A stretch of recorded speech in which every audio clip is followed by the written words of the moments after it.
58% of the throws, highest rate in the NFL. He'll also just destroy you running in that situation. On the other side of the ball, Jalen Hurts will look to take advantage of a Chiefs blitz-heavy defense, including the playoffs. Hurts ranks second in QBR when opponents send extra pass rushers, throwing 11 touchdowns and just 1 interception. Interesting good on good there. Similar to years past, it's all about yak for KC's offense. 58% of the Chiefs' receiving yards come after the catch, second highest percentage since ESPN began tracking it. That was in 2006. Jeff Darlington with more on the reigning champs. Well, Scott, certainly not a normal week yet in New Orleans here on the red carpet at NFL Honors. But as Patrick Mahomes said earlier Thursday, the team itself has entered the phase of preparation that feels like a normal week. The media access is now over. The team was in helmets for practice, and the spirits were both high and confident. Now, still no injuries to report. In fact, it's quite the opposite. I was talking to one coach today who told me that Isaiah Pacheco looks especially sharp, noting that Pacheco was still struggling to plant and cut after returning from his fractured fibula. But last week and this week, Pacheco appears to have his explosiveness back. With so much talk about Saquon Barkley, it could be Pacheco, Scott, who is the difference maker on Sunday. It's an interesting point, and if so, it would follow the trend of the last 2 Super Bowls. 15 touches, 76 yards, and a touch in Super Bowl 57. Last season, 24 touches, 92 yards from scrimmage. It was a versatile offense. Everyone talks 15. There's a lot of ways they can hurt you. As for the Philadelphia Eagles, the man who knows them well and has for decades, it's our guy, Sal Palantonio. Sal? Hey there, Scott. The Philadelphia Eagles got great news on Thursday. Pro Bowl defensive tackle Jalen Carter back, full participant in practice. He was ill earlier in the week, but he's a full go right now for Super Bowl 59. Nick Sirianni, the head coach of the Philadelphia Eagles in the last 2 days, has been pushing his team hard, telling them to focus and refocus on every assignment and every play. He said the Super Bowl is different. The circumstances are different. It's not business as usual. We've got to make sure we focus on every single assignment. They will have practice, a shorter one, on Friday. They will also have their families come in on Friday. They will have off on Friday night, and then a team picture at the Superdome on Saturday. Scott? Sal, thank you so much. Sirianni, the 6th head coach to make multiple Super Bowls in his first 4 seasons with the franchise, joining Mike Tomlin with Pittsburgh, Coach Shanahan with Denver, Belichick with New England, Gibbs with Washington, Shula with Miami. That's pretty heady company. Eagles fell by 3 in Super Bowl 57. But another on Sunday, he'd be the first of the group to lose both. So the trend has been his friend. On the way, we will visit with Marcus Spears, our guy Swagoo, with his thoughts on this. A guy that knows the lines well, no shock. He's focusing up front in the trenches.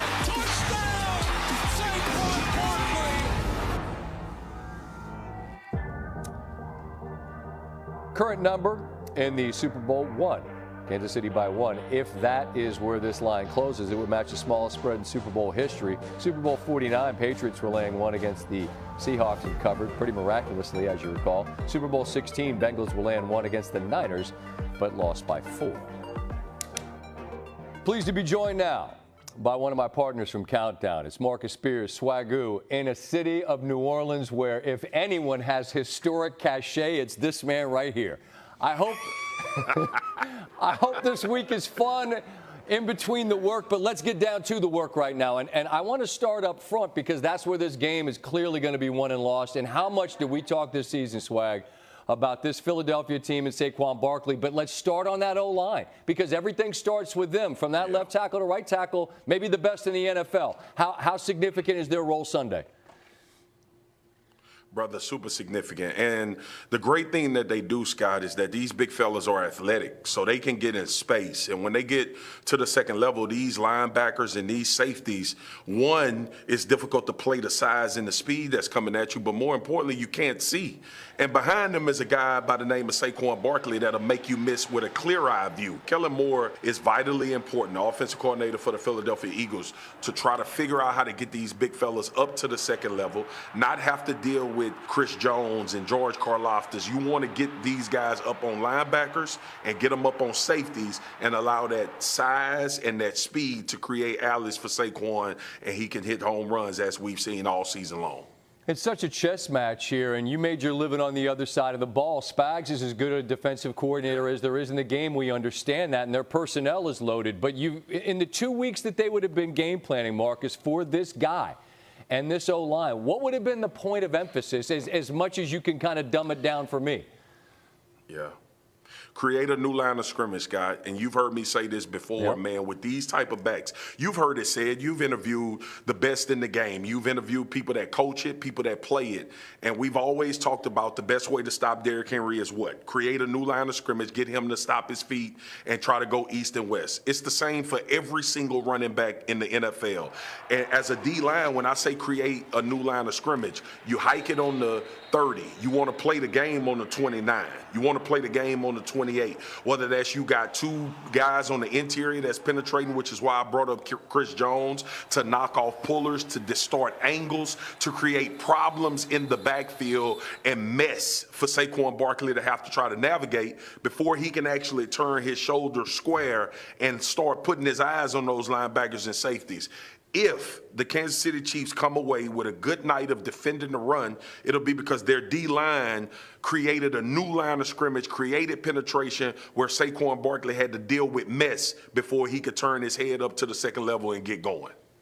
With that same thought in mind, this Philadelphia defensive front, they create lines of scrimmage in your backfield, man. They're very different up front than they were a couple of Super Bowls ago. What do you start when you start looking at that Eagles front? Well, you obviously start with Jalen Carter, man, and the nuisance that he is from the interior. But there's continuity with this young defensive line. Williams on the opposite side, on the other side of Jalen, and you think about how well they play together. Scott, peep this out, Scott. I'm a D-line connoisseur. So anytime the guy gets a double team from the interior, he technically becomes a spy on the quarterback. This is something that has to be communicated. You see a batted pass, but you really see the 3 one-on-ones. Again, they create the same thing. You get the double team. Now, all you other three guys that's one-on-one, you go rush. I'm going to lay back and make sure that I could try to cut an angle off in order for the cavalry to get there, and you see him start spilling towards the football. This is my favorite one.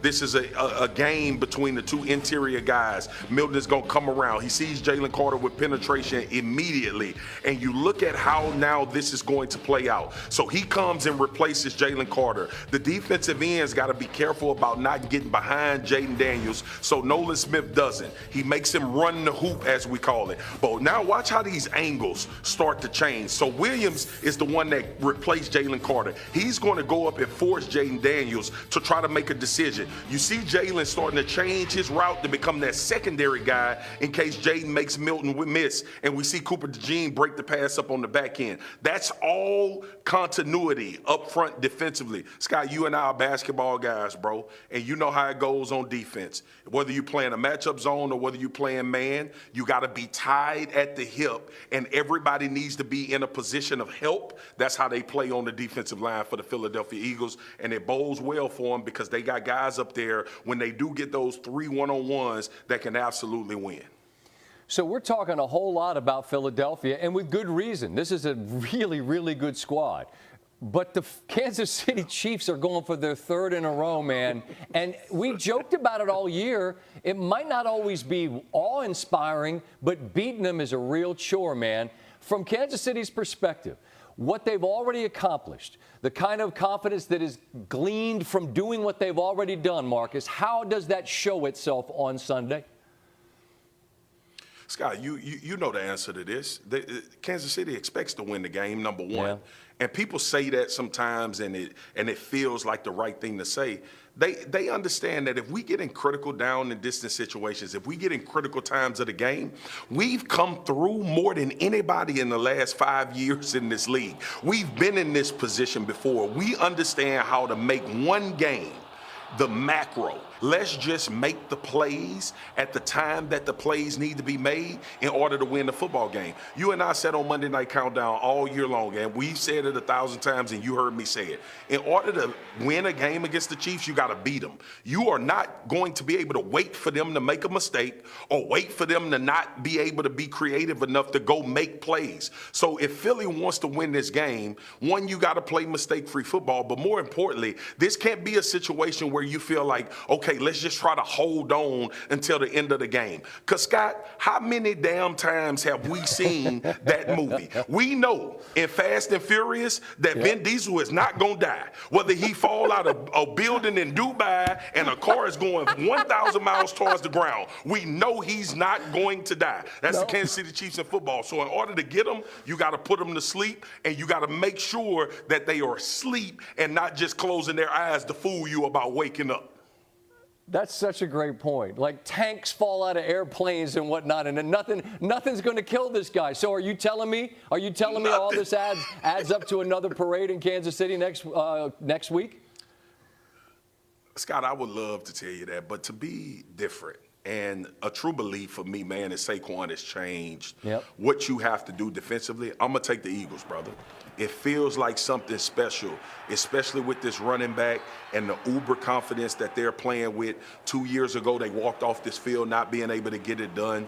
They feel like they're a good enough team. They got enough playmakers, and I think they make the plays that we are talking about, critical plays, in order to get the job done. I'm going to go Philly, brother. All right. As much fun as you think it must be to spend time with this man, you're not even close. There's nobody realer, there's nobody better than my guy Swag. Marcus Spears, enjoy your home state, man. I can't imagine the love you're getting that you've earned. Be well until I see you again, okay? Scott, mad love, brother. You see, I put my Nino Brown on for you today. Make sure don't nobody mess with you in them studios. Nah, you got my back. My back is God. I know that. Go do your thing, man. All right, brother. Peace. Speaking of business, the business of the MVP has been sorted, and the winner is Josh Allen. What he had to say after quite a consolation prize, if you want to view it that way. And it's been far too long since we have heard Trombone Shorty. So we got a winner, and we got Stanford Steve